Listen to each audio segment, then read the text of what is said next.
Pourtant, dans le film, il y a un passage où il y a une animosité de la part de certains habitants. Alors, Ricky dit que c'est de la jalousie. Vous l'avez ressenti comment? De la jalousie, du racisme? Non, c'est plus parce que la police, l'armée, a vraiment un salaire de misère.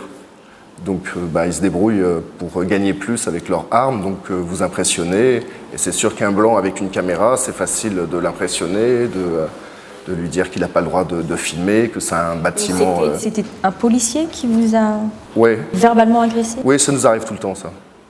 Mais bon, maintenant qu'on parle la langue du pays, c'est plus simple. Est-ce que vous avez subi des railleries de la part des professionnels de la musique?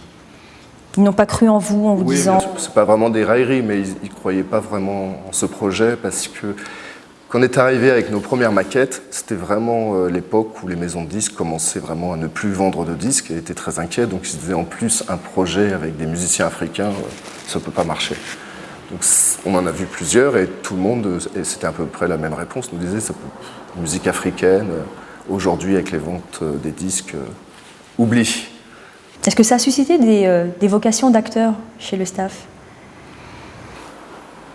Oui, disons que quand on les pousse dans ce côté-là, ils ne sont pas forcément très très bons.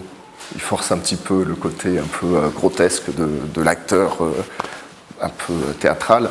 Donc c'est quand ils sont naturels qu'ils sont les meilleurs. Mais tout le film est vrai, c'est-à-dire que la scène où il passe à tabac une personne de petite taille, il n'y a aucune mise en scène, il n'y a pas rien pour... On avait 500 heures de rush à la fin, donc on avait vraiment une matière énorme dans laquelle puiser. On est deux, donc on peut être aussi à 2 caméras, ce qui permet au montage d'avoir des contre-champs, d'être plus comme dans un film que comme dans un documentaire. Alors bien sûr, on décide de faire des concerts, et puis on filmait tout ce qui se passait, donc... Mais il n'y avait pas une volonté de notre part de faire de vraies mises en scène en disant bon, toi tu dis ça, toi tu réponds ça. C'était pas comme ça du tout. Une suite de Benda Bilili? Musicalement, oui. Oui, il y aura un 2e album qui va se faire peut-être dans l'hiver prochain ou en 2011. Au niveau d'un film? Au niveau d'un film, non, eux ils aimeraient bien. Ils nous demandent un Benda Bilili 2. C'est surtout pour qu'on les suive un peu partout dans leur tournée. Mais non, je pense qu'on a fait ce qu'il fallait faire.